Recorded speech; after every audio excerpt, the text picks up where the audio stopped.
पीर के नाम पे लड़ाई है। तुम लड़ रहे हो, लड़ो। कुरान जो नहीं पढ़ेगा वह लड़ेगा, वह कटेगा, वह मरेगा। और कुरान हर दर्द की दवा रखता है, हर प्रॉब्लम का इलाज कुरान में है। जो कुरान पढ़ेगा वह किसी काफिर के सामने दरियुजागिरी नहीं करेगा।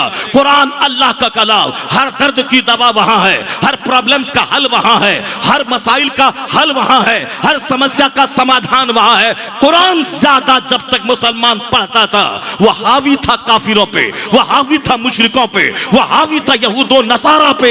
आज भी एक रास्ता है कि कुरान पढ़, कुरान से फैसला हासिल कर, मुस्तफा का मुताला कर, मुस्तफा से फैसला हासिल कर, जिसके बारे में बर्नार्ड शॉ ने कभी कहा था, he must be called the savior of humanity. If a man like him were to assume the dictatorship of the modern world, he must 24 का इस्तेकबाल आतिशबाजी से किया, बहुत सारे लोगों ने पटाखे से किया, बहुत सारे लोगों ने शराब पी के नाचने और गाने से किया। मगर आप खुशनसीब हैं कि आपने 2024 का इस्तेकबाल ज़िक्र खुदा ज़िक्र रसूल से किया। अल्लाह तबारक व तआला इस महफिल के सदक़े 2024 को आपके लिए इंतहाई मुबारक और मसऊद बना दे। इस साल का एक एक लम्हा आपके लिए खैर व बरकत का पैगाम लेके आए।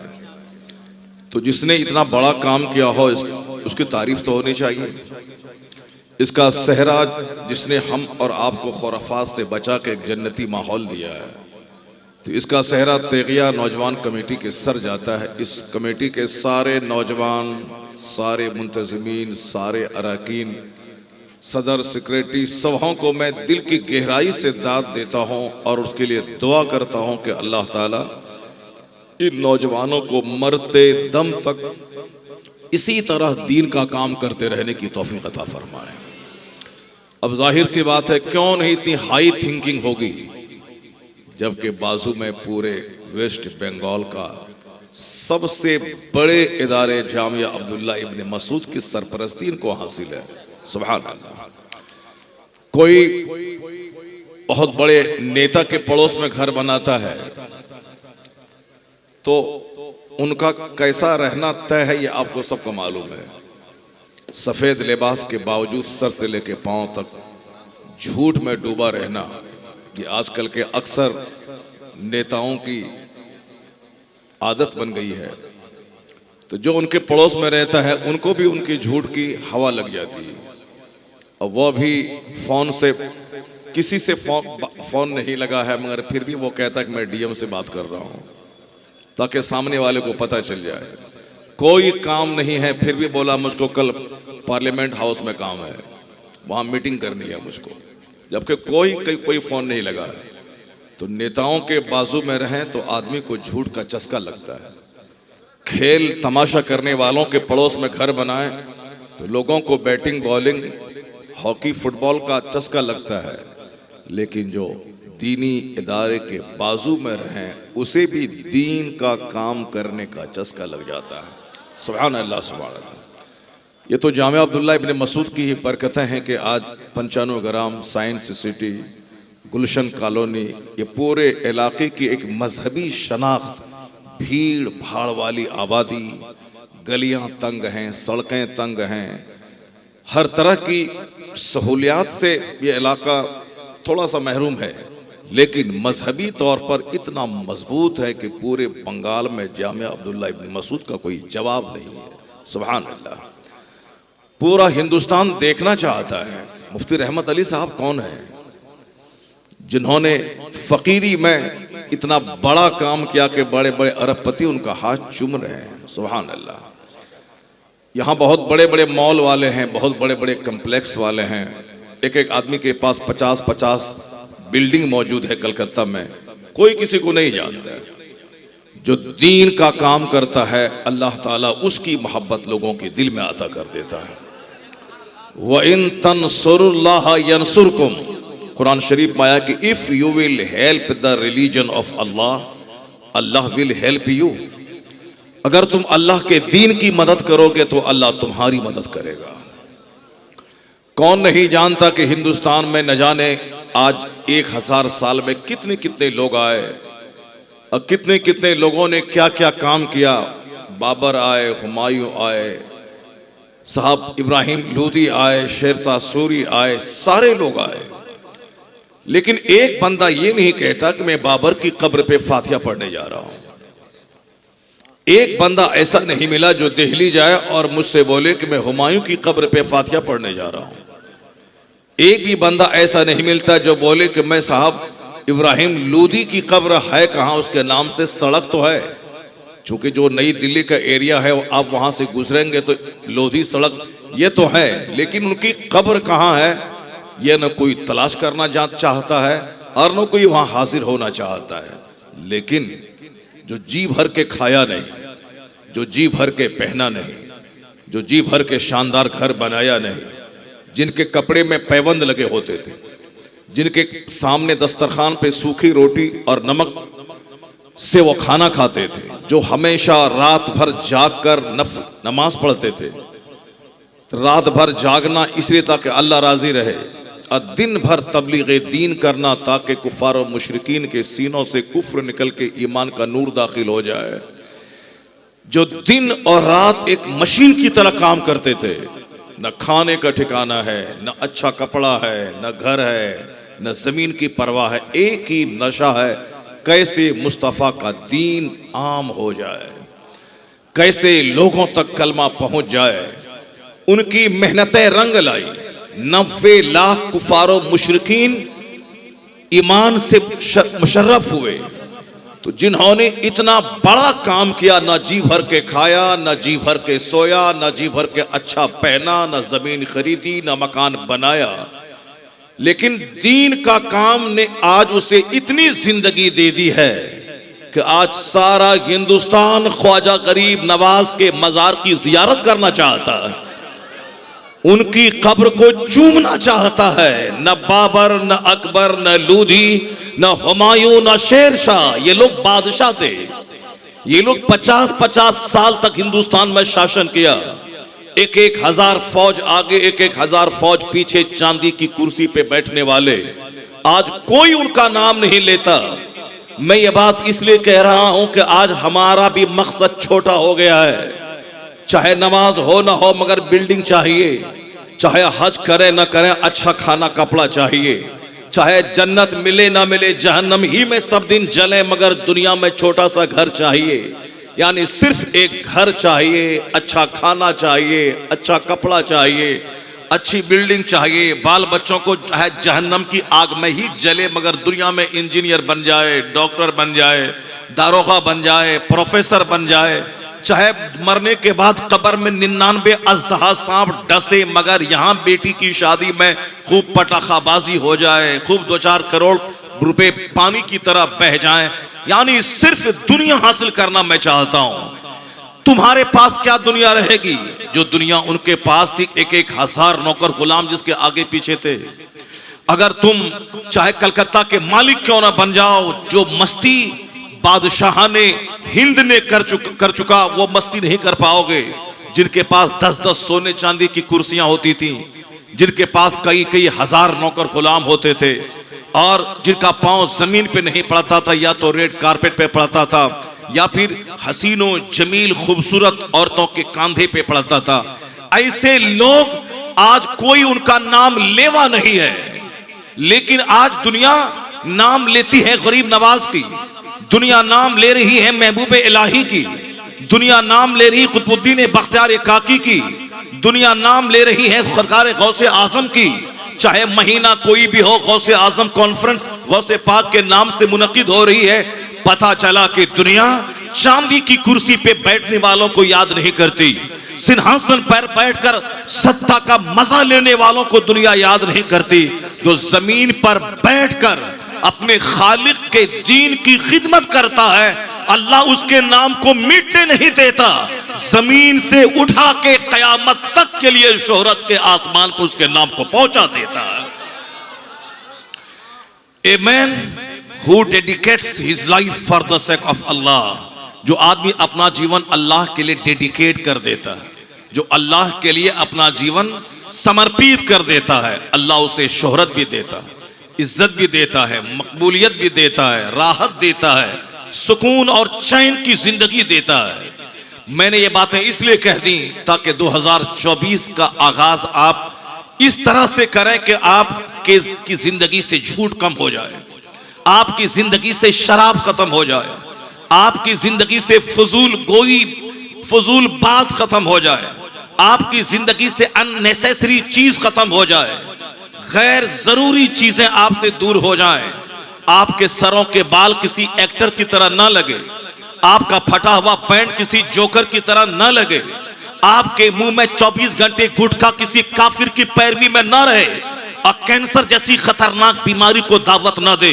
बल्कि गौसे आजम कॉन्फ्रेंस मुनक्किद करके इस नौजवान कमेटी ने बता दिया कि तुम्हें न अमिताभ का गुलाम बनना है, न आमिर खान का गुलाम बनना है, न शाहरुख खान का गुलाम बनना है, न तुम्हें अजय देवगन का गुलाम बनना है, न तुम्हें मोदी जी का गुलाम बनना है, न तुझे अमित शाह का गुलाम बनना है, न तुझे नीतीश कुमार का गुलाम बनना है, न तुझे अखिलेश का गुलाम बनना है, न तुझे राहुल का गुलाम बनना है। एक दिन तुझे वोट दे देना है, लेकिन किसी का गुलाम नहीं बनना है। न किसी दीदी का गुलाम बनना है, दीदी अच्छा काम कर रही है उसको जाके वोट दे देना, उस पार्टी के लोगों को वोट दे देना, मगर गुलाम मत बनना। उसकी खातिर मदरसा को आतंकवाद, मदरसा को झगड़े का अड्डा मत बनाना, उसकी खातिर मस्जिदों को आपस में मत तोड़ना, उनकी खातिर मदरसों को मत तोड़ना, उसकी राजनीति को जलसागाह में मत लाना, उसकी सियासत को कब्रिस्तान में मत लाना, उसकी सियासत को मदरसे में मत लाना, उसकी सियासत को मस्जिद में मत लाना। गुलाम मत बनना, इनका वोट देना मगर गुलाम मत बनना, वोट देना गुलाम मत बनना। गुलाम बनना है तो अहमद मुख्तार का गुलाम बनना, हसनैन करीमैन का गुलाम बनना। इस कमेटी वालों ने बता दिया गुलाम बनना है तो गौसे आजम का गुलाम बनना। नारे तकबीर, नारे रिसालत, फैज़ाने गौसे आजम, मजहब इस्लाम, पैगंबर इस्लाम, नारे तकबीर, नारे रिसालत। जिनकी गुलामी से चेहरे पे नूर आ जाए, जिनकी गुलामी से चेहरा इस्लामिक हो जाए, जिनकी गुलामी से आपका ड्रेस इस्लामी हो जाए, जिनकी गुलामी से आप सिविलाइज्ड और मुहज़्ज़ब और सभ्य हो जाएं, जिनकी गुलामी से आपके घर में बरकतें नाजिल हो, जिनकी गुलामी से आपकी औलाद में फरमाबरदारी आ जाए, जिनकी गुलामी से आपके पड़ोस में मोहब्बतें कायम हो जाए, जिनकी गुलामी से गुर्बत में भी बादशाहत का लुत्फ आ जाए, वो गुलामी करना, वो गुलामी गौसे आजम की। अगर तुमने उनका गुलाम बना, ना यहाँ रुसवा होगा ना मरने के बाद रुसवा होगा। दोनों जहान की आफियत इसी में है कि अल्लाह के महबूब का गुलाम बन जा। अल्लाह ताला तुम्हारी दुआ से पहले तेरी फरियाद को सुन लेगा। इकबाल कहते हैं खुदी को कर बुलंद इतना कि हर तकदीर से पहले खुदा बंदे से खुद पूछे बता तेरी रजा क्या है। अल्लाह तबारक व तआला हम सबों को गौसे पाक की गुलामी की तौफीक अता फरमाए। और दूसरी बात मैं आपसे कहना चाहता हूं, आज आप अपने देहात से शहर क्यों आए?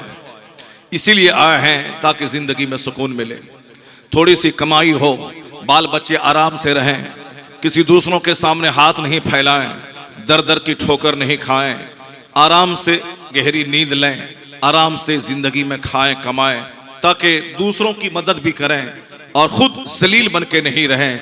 यही तो एक तमन्ना है। लोग सुबह से लेकर शाम तक काम करते हैं ताकि जिंदगी में सुकून मिले। लोग अपना घर चाहते कि किराए के घर में रहूंगा तो 1 साल रहूंगा, बोलेगा घर खाली करो। फिर वहां चला गया, वहां 2 साल रहा, बोला घर खाली करो। दुकान में गया ताकि वहां रहूं, आराम से चैन से 10 साल दुकान करूं। जहां दुकान अच्छी चलने लगी, बाड़ी वाले को अच्छा नहीं लगता, वो बोलता है दुकान खाली करो। तो इसलिए बंदा चाहता है कि चलो अपना घर रहे, ऊपर में टाली रहे, ऊपर में शीट ही रहे, ऊपर में टीन रहे, ऊपर में घास, अपना तो आशियाना होगा ताकि अपने आशियाने में सुकून की नींद लेंगे। कोई बोलने वाला तो ना होगा कि घर खाली करो।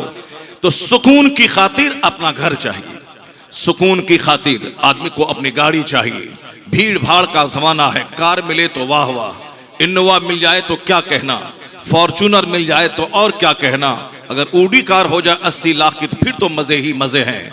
लेकिन जो लोग चौक चौराहे पे बस के इंतजार में 2-2 घंटे तक धक्का खाते हैं, भीड़ भाड़ में रहते हैं और वो जनरल बस में सवार होके बिल्कुल एक ठेलम ठेला का माहौल बना के तब वो ज़करिया स्ट्रीट जाते हैं, तब जाके वहां दुकान में सेल्समैन बन के 8 घंटे काम करते हैं, फिर वापस उसी ठेल के माहौल में आते हैं। उसकी तमन्ना होती है कि काश एक बाइक ही मेरे पास हो, नहीं रहे फॉर्च्यूनर, नहीं रहे इनोवा, नहीं रहे हमारे पास ऊडी कार, एक बाइक तो रहे, एक बाइक रहे ताकि मैं आराम से चला जाऊं और आराम से घर आ जाऊं। तमन्ना है, सुकून चाहिए इसलिए बाइक मिले, सुकून चाहिए इसलिए ताकि फॉर्च्यूनर रहे ताकि सुकून मिले। तो घर सुकून की खातिर, फॉर्च्यूनर सुकून की खातिर, बाइक सुकून की खातिर। और फिर सुकून के लिए बंदा क्या नहीं करता है, ईद के दिन जबरदस्त कपड़े का मुकाबला होता है, साथ दूसरों को दिखाना है कि सबसे अच्छा कपड़ा मैं पहना हूं। अरे ये कपड़ा कहां से लाया, नहीं कलकत्ता में नहीं मिलेगा, ये तो मैं बंबई से लाया हूं, बंबई में नहीं मिलेगा, मैं तो दुबई से लाया हूं, ये इंपोर्टेड कपड़ा है। तो कपड़ा पहनते हैं ताकि जिंदगी में मजा आ जाए, इंजॉय करें, मजा आ जाए, इंजॉय करें। अब कोई पूछे किसी से कि इंजॉय करना चाहते हैं, इंजॉय है कहां, ये सुकून है कहां, ये राहत है कहां, किसके पास? तू तो एक बाइक खरीद के सुकून चाहता है, लेकिन जिसके पास 100 करोड़ की कार मौजूद है, उसकी जिंदगी की स्टडी कर, उसकी जिंदगी का मुताला कर कि उसके पास कितना सुकून है। मालूम है 100 करोड़ की कार किनके पास मौजूद है हिंदुस्तान में? है, मैं तो आज से 5 साल से जानता हूं, एक आदमी के पास है। मुमकिन है कि दूसरी कार भी आ गई हो, मुमकिन है कि तीसरे लोगों ने ले लिया हो, क्योंकि आजकल क्या क्या हो रहा है कि आपके अंबानी के पास क्या है सबको मालूम है, अडानी के पास क्या है सबको मालूम है, टाटा वाला भी फर्म में आ गया है, ये भी एयर इंडिया खरीदने की तैयारी कर रहा है, ये भी विस्तारा चला रहा है, यानी इसके पास भी बहुत सारे पैसे पहले के मुकाबले में आ गए हैं।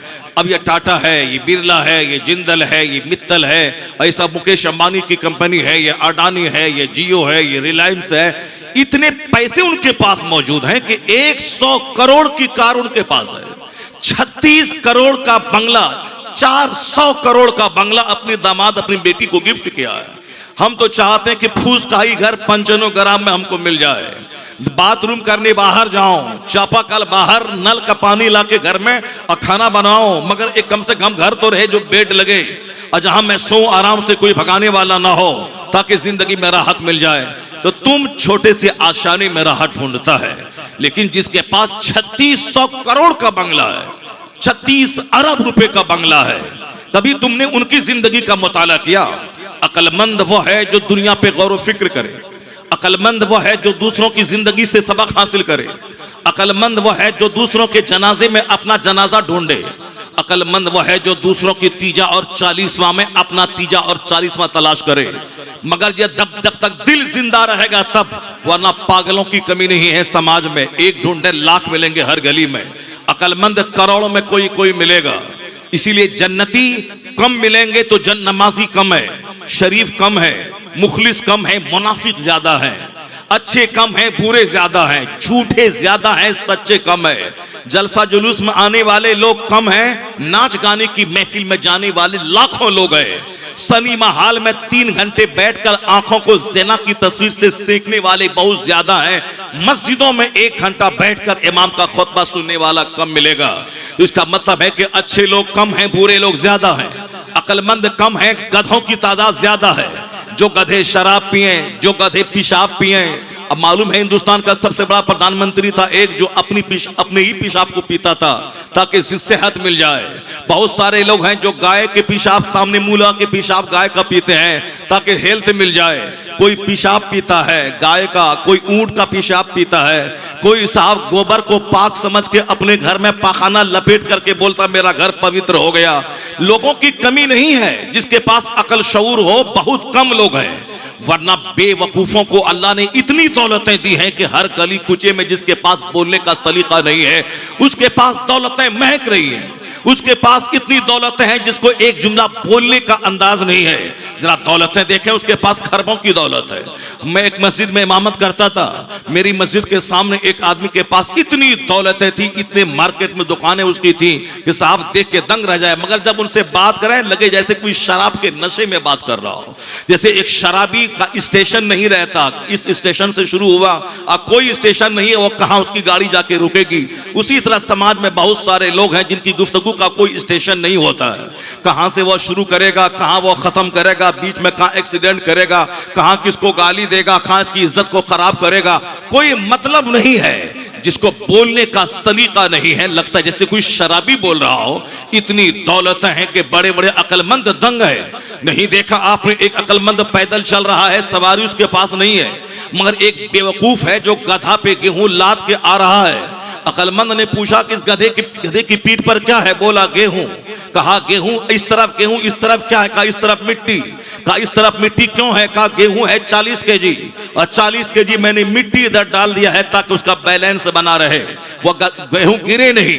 उस अक्लमंद ने बोला यार तुमने जानवर को तकलीफ दिया, तुमने 40 किलो गेहूं को बैलेंस बनाने के लिए 40 केजी मिट्टी तुमने डाल दिया ताकि बोरा गिरे नहीं, दोनों तरफ बैलेंस बना रहे।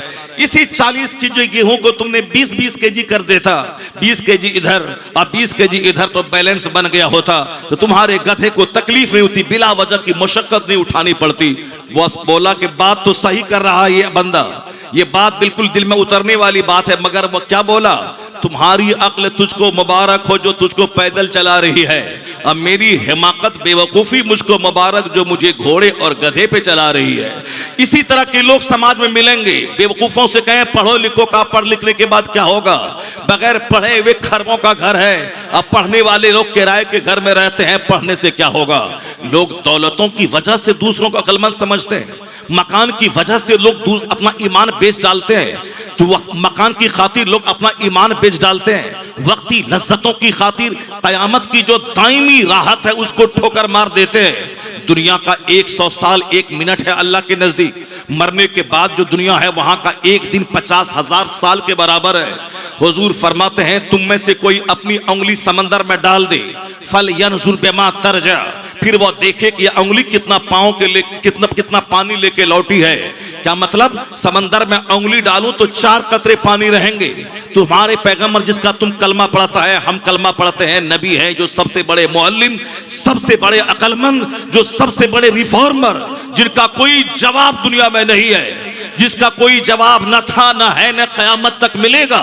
यूरोप का दानिश्वर जिनकी तारीफ में कहता है I can not find any other man in history like Mohammad, मैं पूरे मानव इतिहास में मुस्तफा का जवाब नहीं पाता हूं। उसी यूरोप का दानिश्वर कहता है all these magnificent rules all standards by which human greatness may be measured is any one greater than he. ये हिंदुस्तान का लुच्चा लफंगा क्या बोलता है पैगंबर के बारे में, उस पर कान धरने की जरूरत नहीं है। जो सारी जिंदगी नापाक रहता है, पाखाना धोने का जिसको ढंग मालूम नहीं है, ये इस्लाम के पैगंबर के खिलाफ बकवास कर रहा है, या इस्लाम के खिलाफ बदज़बानी कर रहा है। मैं तो तुझको नापाक समझता हूं, तेरी फिक्र नापाक, तेरा बदन नापाक, जो जिंदगी में एक दिन भी पाक नहीं हुआ, नहाने के बाद भी नापाक रहता है। हम लोग तो 4 बदना पानी लेने के बाद भी सुकून नहीं मिलता, और जो छोटी सी लोटिया में पाखाना लपेट लेता हो उसको क्या सुकून मिलता होगा। जो सारी जिंदगी नापाक रहने वाला है, ये नापाक क्या उस पाक मुस्तफा के खिलाफ जबान खोलेगा, इस पाक मजहब के खिलाफ जबान खोलेगा, इस पाक कुरान के खिलाफ जबान खोलेगा। एक कौम मुस्लिम, तुम इस्लाम की रस्सी को मजबूती से थामे रख, तेरी कमजोरी की वजह से नापाक तेरा मजाक उड़ाते हैं। और जिस दिन तुम मजबूत बना, मुस्तफा की मोहब्बत की रस्सी मजबूती से थामा, तेरी मस्जिद आबाद हुई, तेरा मदरसा आबाद हुआ, तेरा घर सजदों से आबाद हुआ, तेरे घर से गाने बजाने ड्रामे नाचने का माहौल खत्म हुआ, पक्का मोहम्मदी तू बन गया, तो ये सारे मिलकर तेरा कुछ बिगाड़ नहीं पाएंगे। दुनिया भी तुम्हारी है, उकबा भी तुम्हारा है, अमेरिका भी तुम्हारा है, चाइना जापान भी तुम्हारा है, यानी यहां की सल्तनत तुम्हारी है, मरने के बाद मुस्तफा की जन्नत तुम्हारी है। कि मोहम्मद से वफा तूने तो हम तेरे हैं, ये जहां चीज है क्या लौहो कलम तेरे हैं। मगर तुमने इन काफिरों को मौका दिया हंसने का, मजाक उड़ाने का। जब तुम पैदा करेगा 5-10 बच्चा और उसे चाय की दुकान पे गिलास साफ करने के लिए छोड़ देगा, ये काफिर तो मजाक उड़ाएगा। जब तुम पैदा करेगा 10 बच्चा, उसे पंचर बनाने के लिए तू सड़क पे छोड़ देगा, ये काफिर तो मजाक उड़ाएगा। जब तू पैदा करेगा 4 शादी, एक बीवी को पोछा लगाने भेज देगा, एक बीवी को घर में रखेगा, एक बीवी को मार के उसको सड़कों पे उसे गिरा देगा, ये काफिर तो तेरे 4 निकाह के कानून का मजाक उड़ाएगा। हमने मौका दिया है इन्हें मजाक उड़ाने का, हमने मौका दिया है इन्हें अपनी गुर्बत का मजाक उड़ाने का। वरना तुम्हें मालूम है सलीकामंद जिंदगी, एक ऐसी जिंदगी जिसमें सलीकामंदी हो, खाने का ढंग, पीने का ढंग, बाल बच्चा पैदा करने का ढंग, बीवी को रखने का ढंग, पड़ोसी से अच्छे सलूक करने का ढंग, अगर कायदे से सिस्टमेटिक लाइफ तुम गुजारेगा तो ये नापाक तुझे देख के मजाक नहीं उड़ाएगा, बल्कि तेरी सलीकामंदी देखकर ये कलमा पढ़ के मुसलमान का गुलाम बन जाएगा। या बोलेगा जब नबी का गुलाम इतना अच्छा है जो गरीबी में बादशाहत का मजा ले रहा है, इसका नबी कितना बेमिसाल होगा, उसका कानून कितना लाजवाब है, वो भी कहेगा कि तुम उस ज़ाब्ते से मुझसे रूशनास कराओ जो ज़ाब्ता मुस्तफा ने तुझको दिया है। हमने इसे बदज़बानी का मौका दिया, इल्म से दूर रहकर, सजदा से दूर रहकर हम भी काफिरों की तरफ पैसे के गुलाम हो गए, हम भी दाने दाने पे रीझने लगे, हम भी नमाज रोजे छोड़कर सिर्फ मकान दुकान के पीछे लग गए।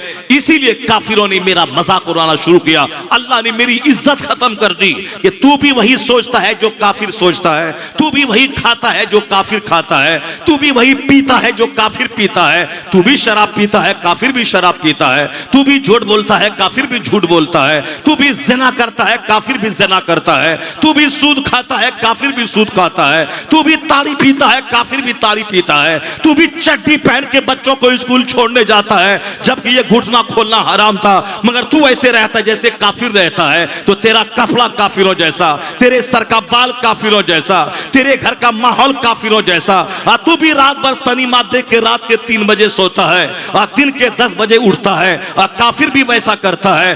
दुनिया के कौन लोग हैं जो सुबह सवेरे फजर की नमाज पढ़ने के लिए उठे? एक घर में 10 औरत है, 10 सोई है, एक घर में 10 मर्द हैं, 10 सोए हैं। औरतें भी टेलीविजन और व्हाट्सएप चला चला के थक के 3 बजे सोई है, वह दिन के 10 बजे उठती है। रहमत का फरिश्ता आया, वो वापस चला गया, बरकतें आई, बरकतें चली गई। सूरज निकलने के बाद, जिस वक्त वो रहमतें निकलने से पहले, निकलने के बाद आती, फरिश्ता आया चला गया। चूंकि फरिश्तों के आने के वक्त में कुत्ता सो जाता है, फरिश्तों के आने के वक्त में मुर्ग बांग देने लगता है। नहीं देखा तुमने मुर्ग 3 बजे रात में बांग देता है, वह फरिश्तों को देख के बांग देता है। उसका बांग देना अल्लाह की तस्बीह पढ़ना है। इसलिए कहा, हदीस में आया है, वैज़ा समिअतुम, जब तुम सुनो मुर्ग की बांग को, फसलुल्लाह मिन फजली, अल्लाह का फजल मांग, अल्लाह से फजल का सवाल कर। चूंकि फरिश्तों को देखकर यह मुर्ग बांग देता है और उस वक्त में दुआ कबूल होती है। लेकिन कुत्ता रात भर हुल्लाबाजी करता है और जब रहमतों के नुज़ुल का टाइम आया तो कुत्ता गली में सो जाता है, कुत्ता कोयले के ढेर पे सो जाता है, कुत्ता नदी नाले पे सो जाता है, बीच रास्ते में सो जाता है और रात भर हुल्लड़बाजी करता है। इस गली में, उस गली में, उस गली में, इस गली में एक कुत्ता है तो 50 कुत्ते को बुलाया, और कोई काला कपड़ा पहन के गया तो सारे उस पर भौंकने लगते हैं, रात भर भौंकता है। लेकिन जब फरिश्तों के आने का टाइम हुआ उस वक्त कुत्ता सो जाता है। बुजुर्गों ने कहा है कि ए मुसलमान, जरा अपने कैरेक्टर का तो जायजा ले कि तू कैसे रात गुजारता है। रात भर व्हाट्सएप में, यूट्यूब में, गंदी तस्वीरों को देखने में, एलईडी टीवी है पूरी दीवार को घेरे हुए, उस पे तमाशा कॉमेडी देखने में, और बाल बच्चों समेत बैठ के तमाशा रात भर देखता है, दिल नहीं भरता। अजान सुनने से दिल भर गया, तिलावत सुनने से दिल भर जाता है, खिताबत सुनने से दिल घबराता है, लेकिन वही एक हीरो का नाच देखने से दिल नहीं घबराता। वह कौन है जो लज़्ज़तें डालता है? वही एक एक्टर है, वही एक तरह की फिल्मी कहानियां हैं, वही एक तरह के म्यूजिक हैं, वही एक तरह के डायलॉग हैं, उसी को सुन रहा है 40 साल से, मगर तेरा दिल नहीं भर रहा है। हाँ, शैतान है जो उसमें लज्जतें रख देता है। तो 3 बजे तक कॉमेडी सुनी, जब अल्लाह के फरिश्तों के आने का टाइम हुआ तो तुम सो गया। ये बता तेरा अमल किससे मेल खाता है और तेरा अमल किससे मेल खाता है। बुजुर्गों की जिंदगी को देख, ईशा पढ़ के फौरन सो जाता है, रात के आखिरी पहर में फरिश्तों की आमद से पहले उठ जाता है, और जब फरिश्ते उतरते हैं वह इस्तिगफार में लग जाता है, वह बंदा सजदे में लगता है। ये बता, सजदे में रहने वाला फरिश्ता उसके फेवर में गवाही देगा, फरिश्ता उसके लिए दुआ करेगा, लज्जतें जिंदगी की वो पाएगा, ना कि वह जो 3 बजे तक व्हाट्सएप चलाया और फरिश्तों के आने के टाइम में कुत्ते की तरह सो गया। बुजुर्गों ने कहा है कि कुत्ते से तेरा अमल मेल नहीं खाए, तेरा अमल मुर्ग से मेल खाए। जिसकी रात आखिरी पहर बेदार रहता है, समझ ले उसकी जिंदगी बेदार रहती है, उसकी तकदीर बेदार रहती है, उसकी किस्मत बेदार रहती है। तो बुजुर्गों ने कहा, कुत्ता मत बन, मुर्ग की खसलत पैदा कर, ताकि तेरा दिल जिंदा रहे, तेरा घर जिंदा रहे, तेरी औलाद जिंदा रहे, तेरा दिल जिंदा रहे। और जब दिल जिंदा रहा तो सूखी रोटी खाएगा, मगर बादशाहों से ज्यादा चेहरा तेरा मुस्कुराता रहेगा। मुस्कुराहटें जागने में नहीं, मुस्कुराहटें हुल्लड़बाजी में नहीं है, मुस्कुराहटें अल्लाह की इबादत में है, सजदे में है। तो तुम अपना अमल देख ले कि तू किसकी तरह जी रहा है, तेरे बाल बच्चे किस तरह जी रहे हैं। ये काफिरों ने ऐसे ही मजाक नहीं उड़ाया है, हमने इसे मजाक उड़ाने का मौका दिया है। आवाज आ रही है कि तू इन काफिरों को हंसने का मौका मत दे, दौलत के अंबार में सुकून मत तलाश कर। जिसके पास खरबों की दौलत है उसकी जिंदगी का मुताला कर, देख उसके पास सुकून है क्या, चैन है उसके पास क्या। और तुम जो छोटे से सुकून की खातिर नमाजें छोड़ के चाहता है कि घर बना के सुकून पाले, नहीं होगा।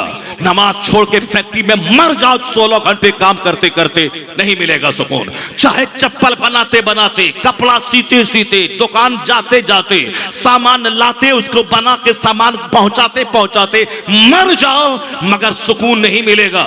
इसलिए कि जिनके पास 36,000 करोड़ का मकान है, जरा उसके मकान में कान लगा के सुन, वहां से रोने की आवाज आ रही है। मैंने सुना है कि अंबानी जी के 3600 करोड़ के बंगले में वह नहीं सोता है। पंडित जी ने बोला है कि तुम इसमें सोएगा तो तू मर जाएगा, तेरी जिंदगी को खतरा है। वह दूसरे घर में रहता, 3600 करोड़ के बंगले में उनका नौकर गुलाम रहता है। 36 मंजिला मकान पीटर रोड पे हाजी अली के किनारे, वहां नौकर गुलाम रहता है, उसके इंजीनियर रहते हैं, उसके अमले रहते हैं, उसके स्टाफ रहते हैं, मगर वो नहीं रहता।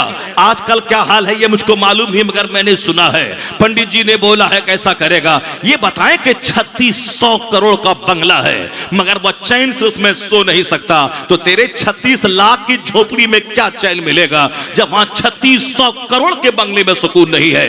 उसी पीटर रोड पे एक मकान है जो कई करोड़ का मकान है, जिस मकान की वजह से गवर्नमेंट ऑफ बंबई ने सड़कों को टेढ़ी कर दिया और कहा था कि तेरे मकान को हटा दूंगा, इससे बेहतर मकान बना दूंगा और यहां सड़क सीधी हो जाएगी, कॉर्पोरेशन का मसला हल हो जाएगा। वो नाइटिंगेल ऑफ इंडिया, वह बुलबुले हिंद क्या बोली, मैं बंबई छोड़ के चली जाऊंगी अगर तुमने मेरे घर को टच किया। तो गवर्नमेंट ऑफ इंडिया ने क्या कहा, नहीं नहीं मैं सड़क टेढ़ी कर लूंगा, खरबों रुपए मेरा नुकसान हो जाएगा, मगर तू बुलबुले हिंद बंबई छोड़ के नहीं जाएगी, तू यहीं रह। जो पार्लियामेंट में बैठकर देशभक्ति के गाने गाते हो उसकी उस इज्जत का क्या कहना। जो कभी फ्रांस में सुबह और शाम अमेरिका में रहे उसकी इज्जत का क्या कहना। बगल में थाईलैंड है, तुम में से बहुत कम लोग वहां घूमने गए होंगे। बाजू में सिंगापुर है, बहुत सारे कम लोग वहां गए होंगे। बाजू में इंडोनेशिया है, आगे बर्मा, बहुत कम गए होंगे। मगर वह बुलबुले हिंद जिसका एक पांव अमेरिका में है और दूसरा पांव फ्रांस में है, क्या मतलब, यानी सुबह यहां दोपहर वहां, जो दुनिया के 100 के करीब ममालिक का भ्रमण किया हो। लोग आज इंजॉय करने के लिए कलकत्ता से मसूरी नैनीताल जाते हैं, मगर जो मसूरी नैनीताल नहीं बल्कि America, France, Norway, Canada, Thailand और इंडोनेशिया, मलेशिया, सिंगापुर, कब ऑस्ट्रेलिया की यात्रा कर रही हो, कितना मजा उनकी जिंदगी में होगा। लेकिन मैं जो बात कहता हूं गौर से सुनना, खैनी में इंजॉय करने वाला गुटखा में इंजॉय ढूंढने वाला, अपने निजी घर में सुकून तलाश करने वाला, अपनी कार में सुकून तलाश करने वाला, चाहे जैसे हो, सूद के पैसे से हो कार चाहिए, चाहे हराम के पैसे से ही मकान चाहिए, चाहे नमाज छोड़ दें जन्नत मिले ना मिले दुनिया में घर चाहिए। यही सोच लोगों की हो गई है। इसीलिए एक बालिश्त जमीन की खातिर बंदा कुत्ते की तरह लड़ रहा है, और बंदा 16-16 घंटे फैक्ट्री में काम करता है, मगर 5 मिनट टाइम निकाल के जिस रब ने जिंदगी दी, जिस रब ने बोली दी, जिस रब ने हाथ में ताकत दी, जिस रब ने हवा दी, जिस रब ने आग दी, जिस रब ने आसमान का शामियाना दिया, जिस रब ने जमीन दी, अगर जमीन के नीचे से अल्लाह पानी को गायब कर दे, सुबह सवेरे 200 नहीं 800 करोड़ लोग तड़प तड़प के मर जाएंगे, जैसे मछली बगैर पानी के तड़प के मर जाती है। सूरह मुल्क की आखिरी आयत में इस बात को अल्लाह ने कहा है, वह सूरह मुल्क जो रोजाना रात को पढ़ेगा अज़ाब कब्र से बचेगा। मगर यहां अखबार पढ़ने से फुर्सत मिले तब न बंदा कुरान पढ़ेगा। जो अखबार पढ़ेगा, जो दूसरों की किताब पढ़ेगा, वहां तो लड़ाई होगी। यहां खानका के नाम पे जंग है, कमेटी के नाम पे जंग है, पीर के नाम पे जंग है, मौलवी के नाम पे जंग है, खानदान के नाम पे जंग है, जोलाहा और अंसारी के नाम पे जंग है। फजूल बातों में बंदा पड़ गया और जंग कर रहा है। जाहिर सी बात है जो कुरान नहीं पढ़ेगा अब बाकी सब कुछ पढ़ेगा, उसको तो जंग में पढ़ना पड़ेगा, वो तो लड़ाई झगड़े से दो चार होगा। और जो कुरान पढ़ेगा लड़ाइयां ऑटोमेटिक खत्म हो जाएंगी। जो कुरान पढ़ेगा इख्तलाफात खुद ब खुद मिट जाएंगे। कुरान कहता है इन्ना अकरमकुम इंदल्लाहि अतकाकुम, the most respectable near Allah is one who is god fearing person. Allah के नजदीक सबसे ज्यादा इज्जत वाला वो है जो जितना ज्यादा अल्लाह से डरने वाला है। मुत्तकी इज्जत वाला है, चाहे वह काला कलोटा क्यों ना रहे, हिंदुस्तान का देहाती, अगर वह मुत्तकी है तो इज्जत वाला है। कोई अरब में पैदा होने वाला गोरा नारा अगर उसके पास ईमान नहीं है, अमल नहीं है, वो हमारे लिए काबिल एहतराम नहीं है। मगर हिंदुस्तान के वेस्ट बंगाल के देहात में पैदा होने वाला कोई काला कलोटा अगर ईमान भी है, तकवा भी है, तो हमारे लिए काबिल एहतराम है। जैसे मस्जिदों में नहीं देखता अगर कोई सैयद साहब आए, सैयद साहब के चेहरे पे दाढ़ी नहीं है, वह फौज में नौकरी कर रहे हैं, सैयद साहब आए वो नीचे बैठे हैं, मगर एक अंसारी, एक जोलाहा का बेटा जो बरेली शरीफ से पढ़ के मौलाना बन के आया है, वह मेंबर पे चढ़ जाता है, हाथ में असा लेता है, सर पे अमामा बांधता है और कौम को खिताब कर रहा है। अंसारी नीचे है, शेख नीचे है, सैयद साहब नीचे है, पठान साहब नीचे हैं, मगर एक नदाफ का बच्चा वो मेंबर पे खड़ा होकर के खिताब कर रहा है, इमामत के मुसल्ले पे है, बैरिस्टर नीचे हैं, प्रोफेसर नीचे हैं, अमेरिका से पढ़ के आने वाला FRCS डिग्री होल्डर नीचे है, JNU और AMU से आग पढ़ने वाला इंजीनियर डॉक्टर नीचे है, मगर मंजर इस्लाम का पढ़ा हुआ प्रोडक्ट, अब्दुल्ला इब्न मसूद का पढ़ा हुआ प्रोडक्ट वो मेंबर पे चढ़ा है, अमामा बांध के हाथ में लाठी लेके ऐसा खिताब कर रहा है जैसे कोई कमांडर इन चीफ हो जो अपनी फौज को ललकार रहा है। ये सम्मान किस वजह से मिला है? किसी की नानी मरे जो बोले नदाफ है उसे उतारो, ये जोलाहा है इसे उतारो, ये साफी है इसे उतारो, ये सब्जी फरोश है इसे उतारो। कोई सैयद भी अगर बोलेगा तो दुनिया कबूल नहीं करेगी। सब दुनिया बोलेगी तू सैयद अगर है, मैं तेरी पेशानी चूमता हूं, मैं तेरा हाथ चूमता हूं, तू काबिल एहतराम है, मेरे महबूब मेरे सरकार का ब्लड तेरे बदन में है, बस इतना तक की इज्जत है। अगर तू शरीयत को हाथ में लेगा, शरीयत के खिलाफ काम करेगा, तेरी कोई इज्जत हमारे नजदीक नहीं है। बेशुमार दुश्मन रसूल गुस्ताखे रसूल हो गए, वो अपने नाम से सैयद लगाते हैं, फलां सैयद है, फलां सैयद है, सैयद अबुल उला मौदूदी है तो फलां सैयद अली मियां नदवी है, मगर वो हमारे नजदीक उसकी कोई हैसियत नहीं है। जो मुस्तफा का नहीं वो हमारा नहीं, चाहे मुस्तफा की औलाद होने का दावा क्यों न करे। उसी तरह शरीयत के खिलाफ अगर कोई दाढ़ी मूंढने वाला सैयद अगर बोले कि मैं मेंबर पे चढ़ूंगा, मैं खुतबा दूंगा, मैं नमाज पढ़ाऊंगा, मैं हाथ चूम के बोलूंगा, नहीं सैयद साहब, आपके नाना की शरीयत में फासिक इमामत करने के काबिल नहीं है।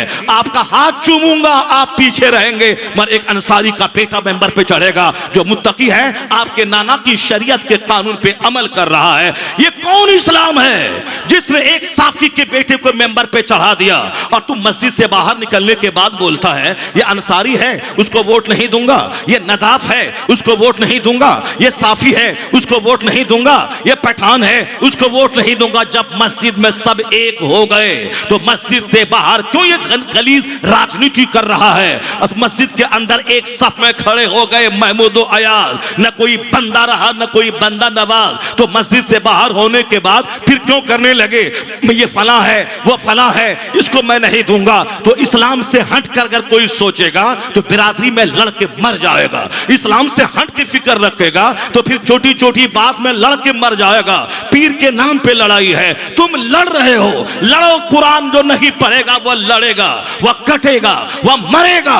और कुरान हर दर्द की दवा रखता है, हर प्रॉब्लम का इलाज कुरान में है। जो कुरान पढ़ेगा वह किसी काफिर के सामने दरियुजागिरी नहीं करेगा। कुरान अल्लाह का कलाम, हर दर्द की दवा वहां है, हर प्रॉब्लम्स का हल वहां है, हर मसाइल का हल वहां है, हर समस्या का समाधान वहां है। कुरान ज्यादा जब तक मुसलमान पढ़ता था वह हावी था काफिरों पे, वह हावी था मुशरिकों पे, वह हावी था यहूदो नसारा पे।